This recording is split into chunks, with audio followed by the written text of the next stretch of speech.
નમસ્કાર મિત્રો, આજે જે દિલ્હી ચલો કૂચ આગળ વધારી છે ખેડૂતોએ, જે આંદોલન કરી રહ્યા છે એમએસપી માટે, તેને લઈને આજે આપણે વાત કરવાના છીએ. અને આપણી સાથે આજે જોડાયા છે રમેશભાઈ પટેલ, જે પડધરીના આપણે કહી શકાય કે ખેડૂત અગ્રણી પણ છે.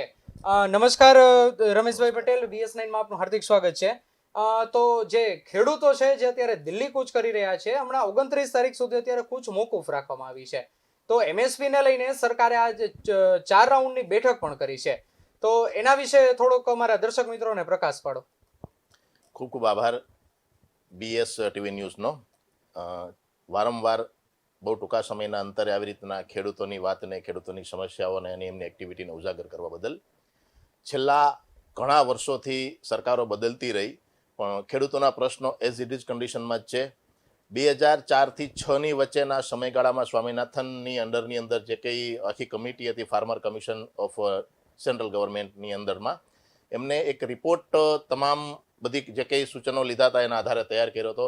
આખા ભારતની અંદરના તમામ ગામડાઓ, શહેરો અને ખેતીની સાથે જોડાયેલા, પશુપાલન સાથે જોડાયેલા લોકોની સાથે વિચાર વિમર્શ કરીને ગ્રાઉન્ડ ઉપર જઈને એ લોકોની જે કમિટી હતી, એ કમિટીની અંદરના માણસો હતા, બધા રિપોર્ટ તૈયાર કર્યો હતો. છેક 2004થી લઈ અને 2006ની સુધીમાં એ 2-3 વર્ષના ગાળામાં આખો રિપોર્ટ તૈયાર કરીને સરકારને સુપ્રત કર્યો કે આટલો ખર્ચ છે એ ખેડૂતને આવે છે, અને એની ઉપર C2 પ્લસ 50% એનો એક ફોર્મ્યુલા આપ્યો હતો. અને એ ફોર્મ્યુલાની જો અમલવારી થાય તો જ ખેડૂતોનો ખેતીનો ઉધાર થઈ શકે, ગામડા બચી શકે. C2 પ્લસ 50%, એટલે કે એની ખેતીની અંદરની તમામ લાગત, તમામ ખર્ચ, તમામ ભાડું, તમામ મજૂરી, દવા, ખાતર, બિયારણ, જમીનનું ભાડું, કામ કરવાવાળા લોકો, માલિક જે કંઈ છે, એ બધાયનું એની અંદર જે કંઈ રોલ છે, એ બધાયનો ખર્ચ, એ બધાયની મજૂરી, એ બધાયની જે કંઈ છે એ બધો ખર્ચ ઉમેરી C2 પ્લસ 50% કે એની જે પડતર થઈ છે બધું ઉમેર્યા પછી એની ઉપર 50%, ઓછામાં ઓછા 50% જે આપવામાં આવે ત્યારે જ એ વસ્તુ એને પરવડે. જે વ્યક્તિને તમે વિશ્વાસથી બજારમાં મૂક્યા હતા કે જાઓ ખેડૂતોની પરિસ્થિતિ જાણો અને સાચો તાગ અમને આપો, એ લોકોએ તાગ આપ્યો, પણ એની અમલવારી 2004-6 થી લઈ અને 2024 સુધીમાં સરકાર નથી કરી શકી. અને જે કંઈ થોડું એની અંદર અપગ્રેશન કર્યું છે, વધાર્યો છે, પણ જે કંઈ 4માં જે પરિસ્થિતિ હતી કે જે કંઈ MSP હતી, મિનિમમ સપોર્ટ પ્રાઇસ, એ અત્યારે નથી, એથી થોડીક ઊંચી છે, એમાં ના નહીં.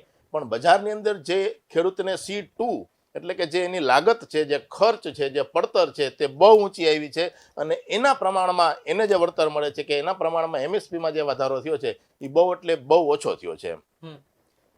જે એમએસપી ને લઈને બીજી ઘણી એવી વસ્તુઓ છે કે જેના નિયમોમાં ફેરફાર કરવા માટે કીધું. 2014માં જે મોદી સરકાર આવી એના થ્રુ જે સર્વેઇંગ કરાવવામાં આવ્યું છે તે હજી સુધી ક્લિયર નથી થયું.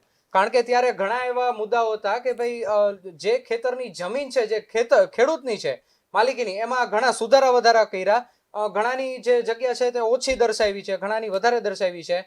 એના વિશે થોડુંક કહેશો. આમ તો છેલ્લા ઘણા વર્ષથી એ સમસ્યા હતી, અને ખાસ કરીને જ્યારે જમીનનું ડિજિટલાઇઝેશન કરવા ગયા સરકાર, સારી વાત છે કે બધું ડિજિટલ થતું જાય છે, તો જમીનની અંદરનો જે ડેટા છે, એના જે માલિક છે કે એની જે કન્ડિશન છે કે તે જે પરિસ્થિતિ છે એનું પણ ડિજિટલ થઈ જાય તો આંગળીના ટેરવે એની સાચી હકીકત ગમે ત્યારે જાણી શકાય. અને વારંવાર જમીન ઉપર, સ્થળ ઉપર જઈ અને સર્વે કરવું પડે નહીં, માપણી કરવી પડે નહીં, સેટેલાઇટથી થાય, આવી બધી એની ગણતરી સારી હતી. પણ એ એટલા માટે થઈને ફૂલફિલ ન થઈ શક્યું કે સ્થળ ઉપર જઈ અને જે તાગ મેળવવાનો હતો, સાચો તાગ, ત્યાં જે સ્થળ ઉપર જે વ્યક્તિ હાજર છે, જે વાવે છે, જેનો માલિક છે, એની સહમતિ લઈને કે એની પાસેથી સાચી પરિસ્થિતિ જાણીને જે કરવાનું હતું એ ન કર્યું. અને કાર્યાલયમાં બેઠા ઓફિસોમાં બેઠા સેટેલાઇટથી જે માપણી કરવાની ટ્રાય કરી, કારણ કે ટેકનોલોજી એટલી અપગ્રેડ નહોતી જેટલી આપણી અપેક્ષા હતી એટલી. બરોબર છે, ટેકનોલોજી અપગ્રેડ ન હતી એટલા માટે થઈને એ વસ્તુ ભૂલ ભરેલી સાબિત થઈ. અને એનાથી જરૂર કરતાં જેને કહે ને કે એને જે કંઈ અપેક્ષા હતી એ કામ તો ન થયું, પણ ધાર્યા કરતાં 1000 ગણા ઇસ્યુ ઊભા થયા. પ્રમોલ્ગેશન થયું, નવી માપણી થઈ, એની અંદર જે કંઈ વાંધા વચકા ઊભા થયા, એકબીજાની જમીન જાજા થોડી થઈ ગઈ, કોઈની જમીનની અંદર ઓનાનો હક દાખલ થઈ ગયો, કોઈની જમીન ઓછી થઈ ગઈ, કોઈની વધી ગઈ, આવા અસંખ્ય પ્રકારના ઇસ્યુ ઊભા થયા. અને એનાથી ખેડૂતોની એક માંગ હતી કે ભાઈ હવે આને અત્યારે તમે ટેમ્પરરી આને રદ કરો, અને જ્યારે તમારી પાસે પૂરા સાધનો, પૂરો મેન પાવરનો ફોર્સ, ઉપરથી સેટેલાઇટથી સર્વે થઈ શકે એવી સાચી ટેકનોલોજી જ્યારે અપગ્રેડ થાય કે હાથ ઉપર આવે, ત્યારે આ વસ્તુને પછી આપણે અમલમાં મૂકશું. બાકી જે કંઈ NDAની સરકાર આવ્યા પછી જે કંઈ એને પગલાં ભર્યા હતા નવી માપણીના, નવી પ્રમોલ્ગેશનના, એનાથી ઉલટાની ભાઈઓની વચ્ચે, બાજુવાળાની વચ્ચે અને ખેડૂતોની વચ્ચે એક રાગ દ્વેષ ઊભા થયા છે ને એનાથી એકબીજાની અંદર જેને કહીને કે કાપાકૂપી અને મારકાપ થઈને એની વચ્ચે વૈમનસ્ય ઊભું થયું છે. એટલે જે ધાર્યું હતું એના કરતાં બહુ ખરાબ પરિણામ આવ્યું છે એમ. એવો જ હજી એક મુદ્દો છે અત્યારે કે ગુજરાતનો જે દરિયાકાંઠો છે ત્યાં વધારે પડતો અત્યારે કોઈ પણ પાક વાવેલો હોય છે, ઘઉં વાવેલો હોય છે, ડુંગળી વાવેલી હોય છે, પછી ચણા વાવેલા હોય છે, જીરું આપણે કહી શકાય, તો ત્યાં અત્યારે સુકારા નામનો રોગ આવતો જાય છે. તો એવી જ રીતે જો અત્યારે વાત કરીએ તો હવે જીરુની સિઝન આવે છે ધીરે ધીરે. જીરુની જ થોડીક જો આપણે વાત કરીએ તો જીરુનું વાવેતર ગયા વર્ષ કરતા આ વખતે વધુ નોંધવામાં આવ્યું છે. તો એના ભાવ ઉપર કેટલો સુધારો અથવા તો વધારો ઘટાડો થઈ શકે છે, એના વિશે થોડું જણાવશો. દરિયાકાંઠો જે છે તે ગુજરાતનો દરિયાકાંઠો આખા ભારતની અંદર માનીએ તો સૌથી વધારે છે. 1600 કિલોમીટરનો દરિયાની પટ્ટી ગુજરાતને મળેલી છે. તો એ 1600 કિલોમીટરના એરિયાની અંદરથી ત્યાં જે થઈ શકતું હોય તે બધે ન થઈ શકે અને બધે જે પાક થઈ શકતો હોય તે દરિયાકાંઠે ન થાય. પણ એ સિવાયનો જે ભાગ છે, દરિયાનો ભાગ સિવાયનો કે જ્યાં ભેજવાળું વાતાવરણ ઓછું હોય, સૂકું વાતાવરણ હોય, એવી જગ્યાએ જીરાનું વાવેતર વધારે થતું હોય છે. MSP માટે સારા ભાવ માટે થઈને ખેડૂતો લડે છે. પણ પછી ખેડૂતોએ બીજું એ પણ વિચાર્યું કે ભાઈ કદાચ ચાલો સરકાર ભાવ ન આપી શકતી હોય તો જેનો સારો ભાવ છે એવી વસ્તુનું આપણે વાવેતર કરીએ. એટલે એ લોકો જીરા ઉપર થોડોક વધારે મદાર રાખ્યો. છેલ્લા 2-3 વર્ષથી જીરાનો ભાવ સારો હતો અને ગયા વર્ષે તો જે કંઈ માલ ન હતો, જે કંઈ ક્રાઇસિસ હતી એના લીધે ભાવ બહુ વધારે થઈ ગયો હતો. પણ એનો લાભ એટલો બધો ખેડૂતોને ન મળે કારણ કે ખેડૂતોની પાસે જે તે સમયે ચોમાસામાં જીરું હોય નહીં અને ઉનાળામાં પણ ન હોય. અત્યારે જીરું ઊભું છે પણ 1-1.5 મહિના પહેલા જે જીરું 12,000ની આસપાસ, 10,000 થી 12,000ની વચ્ચે હતું એ જ જીરું અત્યારે 4,000 થી 5,000ની વચ્ચે આવી ગયું. કારણ કે એનું કારણ એક જ છે કે હવે ધીરે ધીરે માલ જે છે તે બજારમાં આવતો જાય છે. એટલે જે માલ જેને ગોડાઉનમાં સ્ટોક કર્યો હતો એ પણ કાઢવાના છે. એને ખબર હોય કે નવો માલ આવશે પછી એનું કઈ એટલી બધી ડિમાન્ડ નહીં રહે જૂના માલની. બરોબર છે. એટલે 2023-24 ની અંદર આમ ગણતરી કરીએ ને તો લગભગ એવરેજ ગણતરી કરીએ ને તો 3.5 લાખ ટન આમ છેલ્લા 10 વર્ષનો રેશિયો હતો કે 3.5 લાખ ટન જીરું જે છે તે પાકતું હતું ગુજરાતમાં.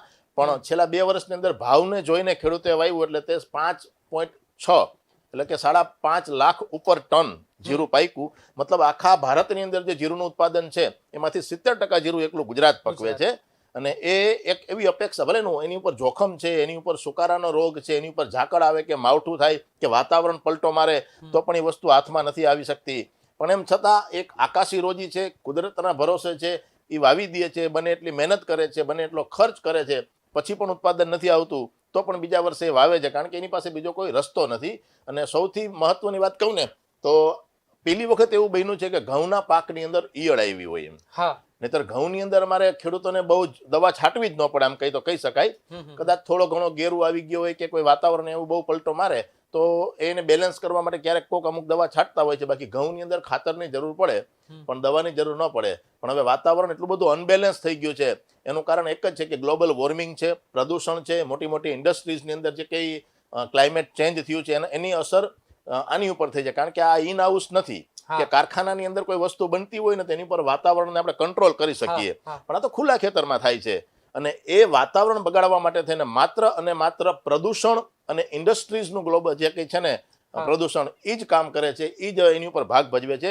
ખેડૂતો તો ઉલટાનો કાર્બન ક્રેડિટનો હકદાર છે. ખેડૂતો જે ગ્રીનહરી ઊભી કરે છે, જે હરિયાળી ઊભી કરે છે, જે વાવેતર કરે છે એના લીધે ઓક્સિજનનું પ્રમાણ વધે છે, એનાથી કાર્બન ડાયોક્સાઇડનું પ્રમાણ ઘટે છે. બરોબર છે. એ પછી ઘઉં વાવે તોય ભલે અને આંબો વાવે તોય ભલે. આપણને ખબર છે કે વૃક્ષો વાવવાથી કાર્બન ડાયોક્સાઇડ ઘટે છે. તો ખેડૂતો તો ઉલટાના આ દેશની અંદર ગ્લોબલ વોર્મિંગની સામે ટક્કર લેવા માટે સજ્જ છે. મતલબ કે જે કે ક્લાઇમેટ ચેન્જ જે થાય છે ને એની સામે ટક્કર લેવા માટે મતલબ એની સામે જો કોઈ પોઝિટિવ પાસું હોય તો તે માત્ર ને માત્ર ખેડૂત છે. અને એ કાર્બન ક્રેડિટ જે કે સરકારની એક પોલિસી છે કે કાર્બન ઉત્સર્જન ઘટાડવા માટે જે માણસો કાર્યરત હોય, જે કંઈ એની એનો પ્રોફેશન હોય એની અંદર કાર્બન ઘટતો હોય તો એનો એને અલગથી લાભ મળવો જોઈએ. એટલે એવી અમારી પણ એક ડિમાન્ડ ઉઠી છે કે કાર્બન ક્રેડિટનો લાભ ખેડૂતને મળવો જોઈએ. કારણ કે તે વાતાવરણની અંદરથી ઓક્સિજન વધારવામાં અને કાર્બન ડાયોક્સાઇડ ઘટાડવામાં તે ભાગ ભજવે છે પોતે ખેડૂત. એટલે બીજા પ્રદૂષણ ઊભા કરવાવાળા જે યુનિટો છે કે જે કંઈ મોટા મોટા ઇન્ડસ્ટ્રીયલિસ્ટ છે એનો ભોગ ખેડૂતોને બનવું પડ્યું છે. અને રેકોર્ડ બ્રેક કહેવાય કે અમારી કોઈ 3 પેઢીમાં કોઈએ ઘઉંની અંદર ઘઉંની ડુંડીમાં ઈયળ જોઈ નહોતી, એ આ વખતે જોવી પડી છે. એટલે પછી હવે બીજી વખત એવું કંઈક વિચારે કે હવે ઘઉંની જગ્યાએ કંઈક બીજો વિકલ્પ ગોતવો પડે. તો એની પણ એક જેને કહે ને કે સાઈડ ઇફેક્ટ થઈ છે એમ. જો હવે આવી જ રીતે વાત કરીએ તો અત્યારે નકલી બિયારણ, નકલી દવા તો એના વિશે આપનું શું કહેવું છે? કારણ કે એમએસપી નો મુદ્દો તો છે જ અત્યારે ખેડૂતોનો, સાથે એવો પણ મુદ્દો હતો કે ભાઈ જે નકલી બિયારણ વેચે છે, જે નકલી દવાઓ વેચે છે, એના ઉપર એ સરકાર યોગ્ય કાર્યવાહી કરે. કારણ કે હમણાં જ છેલ્લા 2 મહિનાની અંદર જ આપણે ધોરાજીની અંદર આવા જ 2 કિસ્સાઓ આવેલા છે કે ભાઈ જે નિગમનું જે આવે છે બિયારણ, એમાં જ ખોટું બિયારણ નીકળ્યું છે, નકલી બિયારણ નીકળ્યું છે. તો એના વિશે થોડુંક કહેશો. જો બજારની અંદર ઘણી બધી વસ્તુઓમાં ભેળસેળ અને ડુપ્લિકેટ આવતું હોય છે. લોકો સસ્તું ગોતવા જતા હોય બજારની અંદર, ખાદ્ય પદાર્થો હોય કે વોટેવર જે કંઈ હોય, તો સસ્તું ગોતવા જતા હોય એટલે ભેળસેળ વાળું અને ડુપ્લિકેટ આવતું હોય. પણ ખેડૂતને સસ્તું ગોતવું ને એ એની મજબૂરી છે, કારણ કે એને એની વસ્તુના ભાવ નથી વધતા, એની વસ્તુના ભાવ એને નથી મળતા, એટલે એની અંદર લાગત માટે દવા, ખાતર, બિયારણ છે ને, એમાં એ ક્યાંક વિચારે, મજબૂરીથી વિચારે કે ભાઈ મને થોડુંક ક્યાંક સસ્તું મળે તો મને આમાં કંઈક લેવલ આવી જાય, પેરિટી મળી જાય. એટલે એનો ભોગ ખેડૂતને બનવું પડે છે. ગાંધીનગર પાસેનું માણસા છે, બધાને ખબર છે, સરકારને ખબર છે, સરકારના અંદર બેઠેલા લોકોને પણ ખબર છે કે માણસા છે તે કપાસના ડુપ્લિકેટ બિયારણનું એપી સેન્ટર છે. ખાલી ગુજરાત નહીં પણ આખા ભારતનું કેવું હોય તો કહેવાય કે ગાંધીનગરથી નજીકમાં જ માણસા છે, ત્યાં એપી સેન્ટર છે, અને ગમે ત્યારે ગમે તેટલું જે તે કંપનીનું માંગો તે કંપનીનું બિયારણ મળી જતું હોય છે ત્યાંથી. અને એવી રીતના ખાતરની અંદર ને જે તમે વાત કરી ને કે નિગમના બિયારણ, તો નિગમ જે બિયારણ સપ્લાય કરે તેનો માર્કાવાળા લોગાવાળી બેગ હોય, પછી અમુક લોકો એ જ બેગની અંદર પાછું ડુપ્લિકેટ પણ સપ્લાય કરતા હોય એમ. કારણ કે ખેડૂત પાસેથી તે ખાલી બેગ લઈ જતા હોય કે ગમે ત્યાંથી ગોતા છાપવું હોય તો છાપી પણ શકાય છે ને અત્યારે, બરોબર છે, અત્યારે બધું થઈ શકે છે. છાપવી હોય તો રાતોરાત એની બેગો, એના ટેગ, એના લેબલ બધું છાપી શકાય છે. અને ખેડૂત બધી જ વસ્તુ છે ને બજારમાં માલ બધા વાવે ને એ સીડ ટુ ક્રોપ સુધીની આખી વસ્તુ ભરોસાથી કરતો હોય છે, બરોબર છે. દવા લેવા જાય તો પણ ઓલો એમ કે આ બહુ સારી છે, આનું રિઝલ્ટ સારું છે, કંપની આની પર ઘણું બધું રિસર્ચ કર્યું છે, કંપની આના રિઝલ્ટ લીધા છે, તમે આ છાંટો, તો કે એને ચાખી તો શકાતી નથી કે આનું રિઝલ્ટ કેવું છે. એટલે એ સમયે ખેડૂત ભરોસાથી ચાલતો હોય છે, અને ખેડૂતના ભરોસાનો લાભ એ અમુક લેભાગુ તત્વો જે છે તે ખાતરમાં, દવામાં, બિયારણમાં લેતા હોય છે. અને ઓલા લોકો તો કદાચ 5-15 હજાર કે 25-50 હજાર રૂપિયા કમાઈને છૂટા થઈ જતા હોય છે. પણ અહીંયા જે ભરોસાના લીધે ખેડૂતને આખું વર્ષ રોવાનો વારો આવતો હોય છે, એનો પાક ફેલ જતો હોય છે. અને જ્યારે એનો દાવો માંડવા ખેડૂત જાય ને ત્યારે ઓલા લોકો કહે કે આની ઉપર તો વાતાવરણની અસર થતી હોય છે, આની ઉપર તાપમાન અનબેલેન્સ થતું હોય છે, માવઠું આવે, ઝાકળ આવે, પાણી વેલા મોડું મળે, પાણી હારા નરહું મળે તો પાકની અંદર એનું વેરિએશન આવે, આવું બાનું કાઢી દે છે. બહુ રીડ કેસની અંદર એટલે લાખોમાં એકાદ ખેડૂત એવો હોય કે જેને કદાચ કોઈ કંપની થોડું ઘણું વળતર આપતી હશે, બાકી તો ઘણા લોકો માથે ઓઢીને રોતા હોય છે. પણ એ બધું ભરોસાથી ખેડૂત કરવા જાય છે, એનો ભોગ પણ એને બનવું પડે છે. પણ ધોરાજીની જ વાત કરું સર, તો ધોરાજીની અંદર આ જે આખું બિયારણનું જે આ વસ્તુ આવી હતી બારે, નકલી બિયારણની, એની અનેકવાર રજૂઆતો પણ કરી, પણ તોય અધિકારીઓ હજી સુધી એક્શન નથી લેતા. તો એના વિશે શું કહેશો? જો કોઈ પણ સિટીની અંદર ખેતી નિયામક અધિકારી છે અને ખેતીવાડી અધિકારી છે કે જિલ્લા ખેતીવાડી અધિકારી છે, એની નીચેનો જે સ્ટાફ છે તે કાયમ માટે થઈને એની કાગળિયાની પ્રક્રિયામાંથી નવરો થતો નથી એમ. કોઈ પણ હોય એટલે સર્વે કરવા જવાનું રહીએ કે માવઠું આવ્યું કે ઝાકળ આવ્યા કે ક્યાંય વાવાઝોડું આવ્યું કે પવન આવ્યો કે જે કંઈ વર્ષ અનબેલેન્સ થાય ને એના માટે કાગળિયા, ફાઇલો, રિપોર્ટ, સર્વે, સ્થળ તપાસ આ જ કર્યા રાખે. પણ ખરેખર જે એના હાર્દ સુધી જવું જોઈએ, કે જે કે આ ફરિયાદો છે એના મૂળ સુધી જવું જોઈએ, કે જે આરોપી છે એના સુધી જવું જોઈએ, તો એ કરવામાં તસ્દી લેતા નથી. અને એની પાસે સ્ટાફ બહુ ઓછો છે. સરકાર આપણને ખબર છે કે ખેતીવાડી વિભાગની અંદર એના સંશોધનમાં કે એના એક્શન લેવાની અંદર એટલા બધા માણસોની રિક્રુટમેન્ટ કરતા નથી.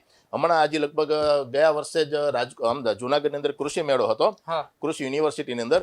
તો અમે ત્યાં જે કે વેટરનરી વિભાગના સાહેબ સાથે બેઠા હતા, એટલે સાહેબે બિચારાઓ દિલથી સ્વીકાર્યું કે અહીંથી હજારો વિદ્યાર્થીઓ છે ને પશુ ચિકિત્સક બનીને, વેટરનરી ડોક્ટર બનીને અહીંથી સ્નાતક થઈને નીકળે છે, પણ સરકાર ભરતી નથી કરતી. જે કે પશુ દવાખાનાઓ છે ગામડાની અંદર છે કે સિટીમાં છે કે જે કે છે, એના લીધે એ પશુ ડોક્ટર બન્યા પછી એ બીજા ફિલ્ડની અંદર નોકરી કરે છે. પશુ ડોક્ટર બન્યા પછી બીજી ફિલ્ડમાં નોકરી કરવા જાય છે, અને પછી સરકાર જ્યારે ભરતી કરે ત્યારે વારો આવે તો એ કંઈક કે આપણું આમાં નસીબ અજમાવશું એમ. એટલે એ માણસોનો એટલો મેનફોર્સ સરકાર સપ્લાય નથી કરતી, જેના લીધે જે કંઈ આવા ચમરબંધી છે એના સુધી પહોંચી શકાતું નથી, અને એનો ભોગ પણ ખેડૂતો જ બને છે આખરે. એટલે જે કંઈક મૂળ કામગીરીની જગ્યાએ કાગળિયાકીય કામગીરી, હું તો ઘણી વખત જિલ્લા પંચાયતમાં આપણે ખેતીવાડી વિભાગ છે, ખેતી નિયામક છે, તાલીમ કેન્દ્ર છે, આત્મા પ્રોજેક્ટ છે, બધામાં આપણે જતા હોઈએ તો એ બધું ક્લિયર વર્ક જ કરવાનું, ટેબલ ઉપર બેહીને ફાઇલું, કાગળિયા, રિપોર્ટ ને પાના ભરવાના ને એ જ કર્યા રાખવાના. પણ હકીકત આ વસ્તુ છે કે એના જ રાઇટની અંદર આવે છે કે એની પાસે અધિકાર છે કે આવો કોઈ પણ માણસ હોય તેની ઉપર રેડ પાડી શકે. જો ખેડૂત નાનો માણસ છે, એ કોઈ મોટા ઉદ્યોગપતિ હમ આંગળી ચીંધવાની એની ઘણી વખત હેસિયત કે હિંમત ન હોય, પણ આની પાસે તો પાવર છે, એ ગમે ત્યારે ક્રોસ ઇન્ક્વાયરી કરી અને રેડ પાડી શકે છે. પણ બહુ એટલે બહુ એવું કે 10 કે એકાદી વાર એવું બને છે કે અધિકારી પોતે રેડ પાડવા ગયો હોય એમ. બાકી તો બધાને ખબર છે કે બધા ફિલ્ડની અંદર હપ્તા સિસ્ટમ ચાલે છે. કોઈ પણ કામ કરવું હોય તો ઉપરથી નીચે સુધી એનું સેટિંગ જ હોય છે. ચેકિંગ આવવાના હોય તો પણ એનું સેટિંગ હોય છે. એટલે એ બધું જેને કહીને કે જે થાય છે કામગીરી એ પાસેરમાં પૂણી બરાબર છે. તો 2019ની સાલમાં જ્યારે આ દિલ્હી ચલો કૂચ શરૂ કરાઈ હતી તો ત્યારે સરકાર એક સમય માંગ્યો હતો. તો એ સમયને સરકાર અત્યારે જે ખેડૂત નેતાઓ છે એ લોકો એમ કહે છે કે અમે લોકોએ તો સરકારને સમય આપ્યો પણ એ લોકોએ હજી સુધી એ જાતની કે કોઈ પણ જાતની વિચારણા જ નથી કરી. તો એના વિશે શું કહેશો? જો એ જે તે સમયે માંગણી હતી તે 3 કાળા કાયદા જે ખેતી માટેના હતા, ભલે એના સરકારની અંદરનું જે કંઈ આખો એક વિભાગ હોય છે એ એના ફાયદાઓ સમજાવે. સરકારના નેતાઓ પણ નીકળી ગયા હતા સમજાવવા માટે કે ભાઈ ખેતીની અંદર આ 3 કાયદા છે તે ક્રાંતિકારી હશે ને આમ છે ને તેમ છે ને. અમારા તાલુકાઓમાં ગામડાઓમાં એના જે મળતિયાઓ હોય, પાર્ટી લેવલના માણસો હોય, એના જે કંઈ ચાહક હોય એવા 50, 100, 200, 500 ને ભેગા કરી અને સમજાવે એક નેતા એની ભાષામાં કે ભાઈ આ 3 કાયદાથી આ ફાયદો છે. તો હવે અહીંયા બેઠા હોય 100, 200 માણસો, જેને જમવાની વ્યવસ્થા હોય, એના વાહનની વ્યવસ્થા હોય, એને નક્કી કરેલા માણસોને બોલાવ્યા હોય, એમાંથી કોઈ એમ ન કે અમને કાયદાનો વિરોધ છે એમ. બરોબર છે. એ તો બધું આમ જેને કહે ને કે કુડીમાં ગોળ ભાંગવા જેવી સિસ્ટમ થઈ. મારે જ પડધરી તાલુકાની વાત કરું ને, પડધરી તાલુકાની અંદર પડધરી બાયપાસ પાસે આપણા માનનીય શ્રી તળપદી ભાષામાં લોકોને ડાયરાની અંદર હસાવે ને એવી ભાષામાં પરસોત્તમભાઈ રૂપાલ આવ્યા હતા. અમે જે લોકો સરકાર પાસે માંગણી કરીએ છીએ ને એમાંથી કોઈને નહોતા બોલાવ્યા. નામ જોગ કહું છું ને, કારણ કે મારી નજર સામેનો બનાવ છે. તો 200-500 લોકોને ત્યાં બોલાવ્યા હતા, એના જે કે સિલેક્ટેડ માણસો હોય એને. પછી એવું કીધું કે ભાઈ આ તાલુકાની અંદર ખેડૂતોને કોઈને આ 3 કાયદા વિશે જે કે દિલ્હી પંજાબની બોર્ડર ઉપર જે વિરોધ ચાલી રહ્યો છે એનો આ કોઈને વિરોધ નથી. એટલે આવા ગતકડાઓ કરી અને એને એવું નક્કી કરી દીધું, બધાને મનમાં બેસાડી દીધું કે ખરેખર ખેડૂતોને કાંઈ નથી, ઓલા લોકો ખોટા મથે છે. બરોબર છે. એટલે તે સમયે એ 3 કાયદાને સ્ટોપ રાખ્યા હતા. જો સરકાર કોઈ પણ વસ્તુ છે ને રદ નથી કરતી, કારણ કે એ પાછલા બારણે છટકબારી ગોતતી હોય છે. કોઈ પણ વસ્તુને અત્યારે અમુક ટાઈમ પૂરતી અનિશ્ચિત સમય સુધી પોસ્ટપોન રાખે છે. કે રાજકોટની અંદર એક સમયે જકાત હતી તો જકાત એને 0 કરી છે, જકાત નાબૂદ નથી કરી. બરોબર. જેને 0 કરી છે એને 1, 2, 3 ગમે ત્યારે કરી શકાય ને. બરોબર છે. કે 4% જકાત હતી તો હવે આપણે એને 0% જકાત કરી નાખીએ. જકાત રદ નથી કરી. એવી રીતના જે તે સમયે કૃષિ કાયદાઓને અમુક સમય સુધી એને પોસ્ટપોન રાખ્યા હોય કે ભાઈ હમણાં અત્યારે કૃષિ કાયદાઓને આપણે રદ કરતા નથી પણ મુલતવી રાખીએ છીએ. એટલે તે સમયથી લઈને આજ સુધીની જે માંગણીઓ હતી એમાં આ MSP ની ખાસ કરીને હતી જ.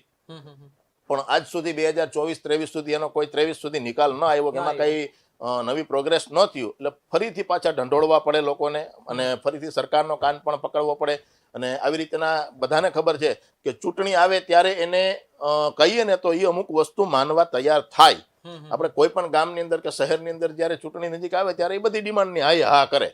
બરોબર છે. એટલે ચૂંટણી આવી છે તો કદાચ આપણું થોડુંક જોર કરીએ અને સરકારને એક મજબૂરી હોય છે કે ભાઈ અત્યારે જનમાનસ આપણી વિરુદ્ધ ન થાય એટલા માટે તેને અમુક માંગણીઓ એને સ્વીકારવી પડે છે. એને મન ન હોય, બરોબર છે, એને કઈ એની ઉપર દયા લાગણી પ્રેમ જેવું ન હોય પણ અમુક માંગણીઓ સ્વીકારવી પડે છે. જનરલ ઇલેક્શન જે આવે છે 24 નો ઓલ ઓવર ભારત લેવલનું, તો એ MSP ની માંગણી જે છે તે 19 થી લઈને 23 સુધી સરકારે એની અંદર કઈ સુધારો વધારો ન કર્યો.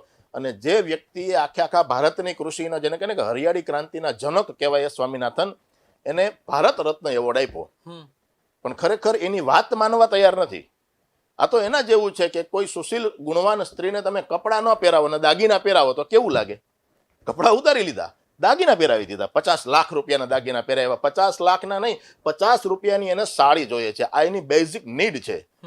એ ન કર્યું ને 50 લાખના દાગીના પહેરાવી દીધા. સ્વામિનાથનના રિપોર્ટને 2004-06 થી લઈ અને 2023 સુધી અભેરાય ઉપર ચડાવી દીધો અને એ ગયા બિચારા. હમણાં હજી થોડોક ટાઈમ પહેલા 4-6 મહિના પહેલા ગુજરી ગયા. તો પછી એને ભારત રત્ન એવોર્ડ આપ્યો. બરોબર છે. એટલે એ તમાચો મારીને ગાલ લાલ રાખવા જેવી વાત છે. સ્વામિનાથન ખુદ આનાથી ખુશ ન થાય, કારણ કે એને તો એ જોવાનું હતું કે મારી મહેનત, મારી સંશોધન, મારી આવડત પ્રમાણેનું જે મેં રિપોર્ટ તૈયાર કર્યો છે એનો લાભ અન્ટુ ધ લાસ્ટ ફાર્મરને મળવો જોઈએ. તો આમાં એવું કહી શકાય કે સ્વામિનાથન રિપોર્ટ છે તે કેન્દ્રની જ્યારે બીજી સરકાર હતી અને અત્યારે ખેડૂતો છે જે અત્યારે બીજી સરકાર પાસે માંગે છે, તો આમાં સરકારનો વાંક કહેવાય કે પછી નિયમોનો વાંક કહેવાય? પોલિસી જે નીતિ આયોગ જે છે ને, નીતિ આયોગ એની પાસે ખેડૂતોના જે પ્રબુદ્ધ ખેડૂતો છે ને એની પણ માંગણી છે કે અલગથી કૃષિ પંચ બનાવો. બરોબર છે. દરેક આજે ચૂંટણી પંચ છે, હા પછી પેન્શન ઉપરના જે લોકો છે એના માટેનું પણ એક પંચ છે અલગ. હા તો દરેકના એક એક પંચ હોય છે કે જે એ ફિલ્ડમાં એ સેક્ટરમાં કામ કરવાવાળા લોકો માટેની નીતિ ઘડે. હા બરોબર છે. સરકાર ગમે તે હોય, સરકારો બદલવાથી નીતિઓ બદલતી નથી. નથી. અમારી કોઈ એવી ડિમાન્ડ પણ નથી કે આ સરકાર વહી જવી જોઈએ કે આ સરકાર ન રહેવી જોઈએ, બીજી સરકાર આવશે તો પણ એ આવી જ આવશે, કારણ કે પોલિસી નહીં બદલે તો પોલિસી ફોલોઅર્સ જે છે એ તો એના જ રહેવાના છે ને. સરકાર બદલવાથી જો કઈ એની અંદર કંઈક નવું આવતું હોય તો હમણાં આપણે વાત થઈ એ પ્રમાણે કે રાજસ્થાનની અંદર દર 5 વર્ષે સરકાર બદલી જાય છે. રાજસ્થાનમાં દર 5 વર્ષે સરકાર બદલી જાય છે. તો રાજસ્થાન દેશનું અવ્વલ નંબરનું રાજ્ય હોવું જોઈએ ને, પણ નથી. એનું કારણ છે વ્યક્તિ ગમે તે હોય, જે નીતિ જે છે, જે સિસ્ટમ જે છે એ તો સેમ જ રહેવાની છે. એટલે ખેડૂતો તરફી સરકાર નીતિ બનાવે, એના પ્રત્યે સહાદપૂર્ણ નીતિ બનાવે, પોલિસી એવી બનાવે કે જેથી કરીને ખેડૂતોની વસ્તુના ભાવ મળે અને ખેડૂતોની સાથે છેતરપિંડી કરવા વાળાઓની ઉપર કંટ્રોલ રહીએ. પછી ભલે ને સરકાર ગમે તેની હોય, સરકાર પર્ટિક્યુલર સરકાર સામે, પાર્ટી સામે કે વ્યક્તિ સામે ક્યારેય કોઈ ખેડૂતોનો વિરોધ નથી હોતો. બરોબર છે. ખેડૂતોએ આંદોલનો દરેક સરકારની સામે કરેલા છે. પછી જે તે સરકારમાં ન બેઠો હોય એને સપોર્ટ કરતો હોય એવું તો દરેક વખતે બને. ગુજરાતની અંદર જ્યારે ખેડૂતો સામે આંદોલન થયા હતા ત્યારે આ સરકાર નહોતી સત્તામાં અને ત્યારે પણ આક્રમક હતા, ત્યારે આ સરકાર પાછળથી એને પીઠબળ આપતી હતી. અત્યારે બીજી જે ઓપોઝિશનમાં બેઠા છે એ પીઠબળ આપતા હોય, પણ એનો હાથો છે કે હાથ છે એમ ન કહી શકાય, પણ એનો સપોર્ટ હોય એમ એ શક્ય છે ને, એ તો નેચરલ વસ્તુ છે. તો આ સાથે જ ખેડૂતોના અવાજમાં આપણે ફરી પાછા મળતા રહીશું. તો જોતા રહો BS9 TV ન્યૂઝ, સત્યની સાથે સત્યની ખોજ.